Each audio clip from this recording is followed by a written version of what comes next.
Hey everyone, it's Father Sean here, and just responding to some questions today. Gotten just a few questions and feedback, food related, about certain things, why we have food for the youth ministry, or what's the deal with coffee and donuts, or even when Alpha comes up, there's always a meal, and just kind of the questions like, why all this food?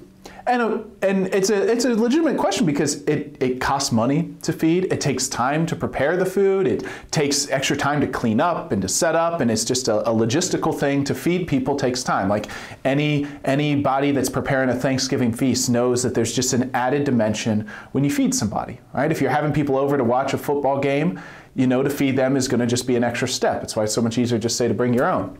So why do we do this, right? Why do we feed people at the teen life nights? Why do we feed people for coffee and donuts? Why do we feed people before Alpha? And the real simple, the real straightforward answer is, that's what Jesus did. It's so simple. That's what our Lord does some of his best work over food. Think about when Jesus rises from the dead, he eats a meal with his disciples on multiple times. Jesus multiplies the loaves and the fish for his people. He eats dinner at the house of Lazarus, Martha, and Mary. So it's over a meal that Jesus does so much of his best work. And if Jesus does that, if Jesus knows it's important for people to share a meal together, it's a really important lesson for us into how to form people into being disciples, into being followers of Jesus Christ. And you can look at why he does that and maybe the effects of having a meal. And we probably all have our own experience. It's something that we kind of get frustrated in our own day and age, that it seems like family dinner isn't much as a thing anymore. Families gathering together to eat. And that's not a great thing, because you look at what great conversations happen over food and what important things happen, and the bonding, the friendships that are formed over food. I could give numerous examples of important people in my life that I've gotten to share a meal with, and how having a meal with somebody has been so important. I mean, and sometimes, recently I had a marriage prep. I had to meet with a couple in the morning. I thought, let's just go talk over breakfast about this, and had a great conversation about the meaning of marriage, about how they got to this point. And so for us, it's a great lesson if we want to grow, part of that is food. That something so important happens in breaking down barriers maybe with food, and growing in relationship, and having that conversation, and knowing that we're both here having a meal and being able to converse with each other and to learn and to grow.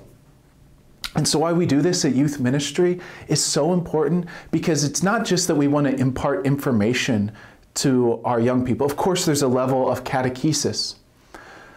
But we know our kids are up against so much, or teenagers have so much coming from them, from the culture, things happening at school, things they're learning that aren't going to be helpful for them.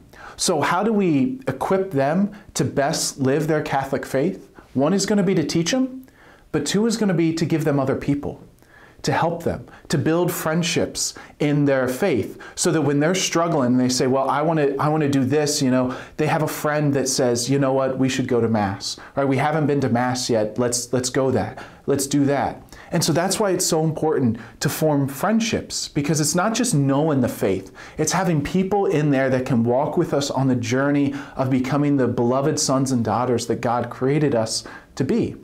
And a great way for that to happen is at a meal. And so that's why our youth ministry has meals when it starts, to begin to build those friendships. And you can see it happen whenever you're watching them. You see, especially from 1 month to the next, where people are just kind of eating by themselves, talking, to seeing those relationships grow over time. And those are so important, those friendships, because it's those friendships that keeps people Catholic, that keeps people loving God and keeping them on their journey towards Jesus Christ. And so I just want to say a big thank you to everybody who helps prepare meals, those that have prepared meals for our youth ministry, those who prepare meals for Alpha, those who help with coffee and donuts.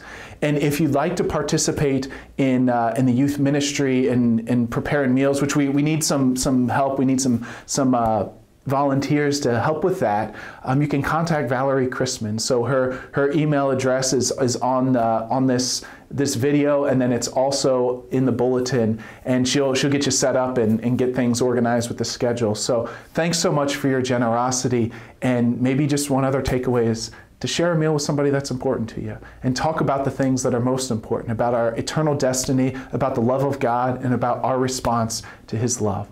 So thanks, God bless, and look forward to seeing you at the most important meal that we ever share, the gift of the Eucharist, of our Lord's body and blood.